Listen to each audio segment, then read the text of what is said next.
are getting opportunity. Every day, you know, we put that flower in the nose, and for some it's a pleasure, and others it's intense. So, this, by involving all the senses on the sensual platform, we get pleasure. On the mental platform, we get pleasure. Why? Because we are experiencing, first of all, more peace of mind. Because we begin to, even if our mind is still fluctuating, at least we have a better frame of reference. If you're a materialist, you wake up in the morning and you just don't know where your life is going. You don't know what you're doing. I mean, you're following impulses, right? Today, okay, this attracts me, tomorrow something else. But now we have a course. Now we know where we're going. Right? And it's not going to change. Even in the material world, there may be people who know where they're going. I want this degree, or I want this career. But it can change with time. But now we know, no, this is it. This is really it. To get a degree in a university is not the goal of life.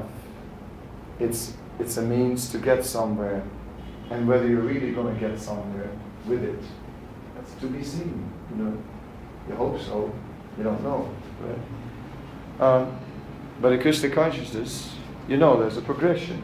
Right? So that sort of gives some mental peace of mind. So there is peace of mind. Intellectually, yes, there's good logic behind it all. Right? We said before, knowledge. So that gives us also something. So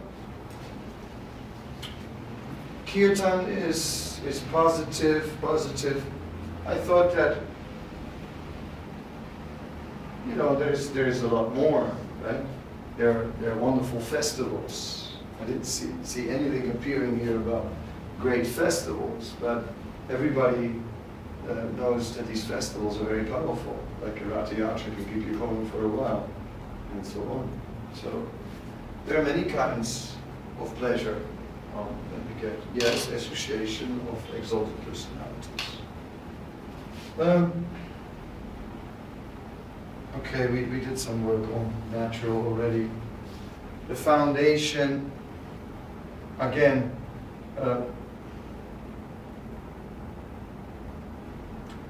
think it's not a bad list here. There's a lot of things there. Guru, sadhana, mercy, Prabhupada's books, holy name, philosophy, vows.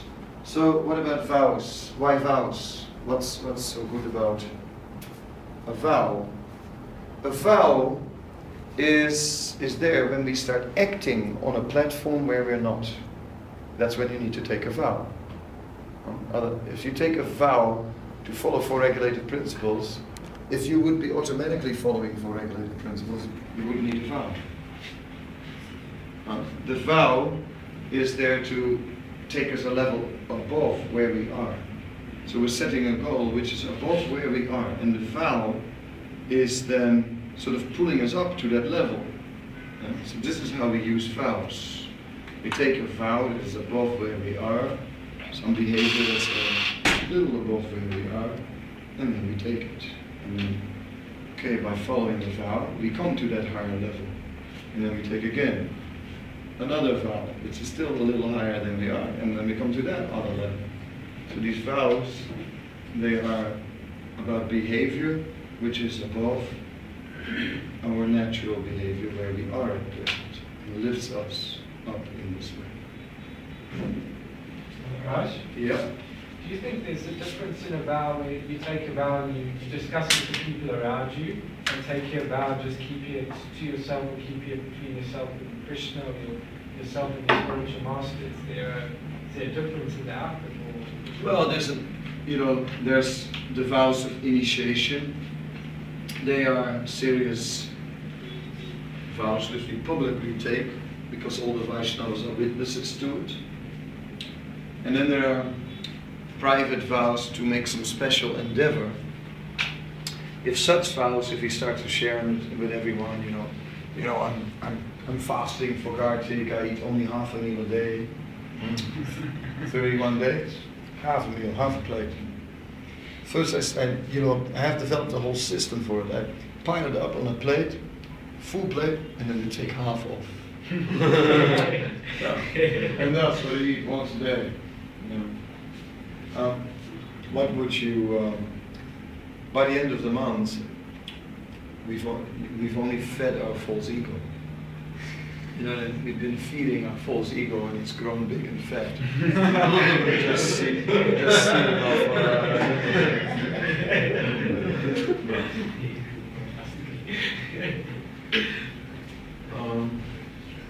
okay.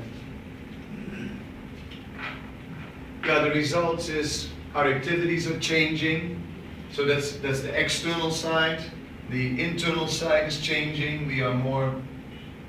We are content with less, we are soft-hearted, we are clean, we are tolerant, we need a picture and chasing all the... What I miss here, I see here a lot of the negative results, the result of becoming free from the negative influence, and what you have not really brought forward is the attachment to the positive. Yeah? So at the current you're too much preoccupied in your present state of faith, you're too much preoccupied in overcoming the material desires and the material contamination. So your spiritual life is centering too much about struggling with the onslaughts from material nature, tolerating it, becoming free from it, and so on. And you're just not enough living in your positive relationship with Krishna, appreciating how nice Krishna is, how wonderful Krishna is, how great devotional service really is, what a liberation it is. In the Bhagavad Gita, these regulative principles are known as the regulative principles of freedom. Right? In other words, you're not saying anything about what it's like to be on the spiritual side. You're just saying, it's so great to have no mud on your boots. It's so nice to be free from all the dirt of the material world. But there's nothing about, there is the nectar of serving Krishna, of being immersed in the ocean of transcendental love. So here we can see how you have to maybe start thinking more about the positive, that actually there are very nice things about Krishna. Start appreciating Krishna more. That will, when we speak about endeavoring with confidence, that will really strengthen that endeavor in confidence. Well, acting according to regulative principles such as Sravanam, Kirtanam, Vishnu Smaranam, hearing, chanting, and remembering Krishna, yes, that will help to cultivate attachment to Krishna. 5. Abandoning the association of non-devotees. It's difficult. It means, at least in personal relationships, that we cannot really maintain intimate friendships with non-devotees. I once told an old friend of mine who wanted to sort of maintain the friendship, and he came and he said that, he was angry with me. He said, we've been friends for years and you are changing the relationship.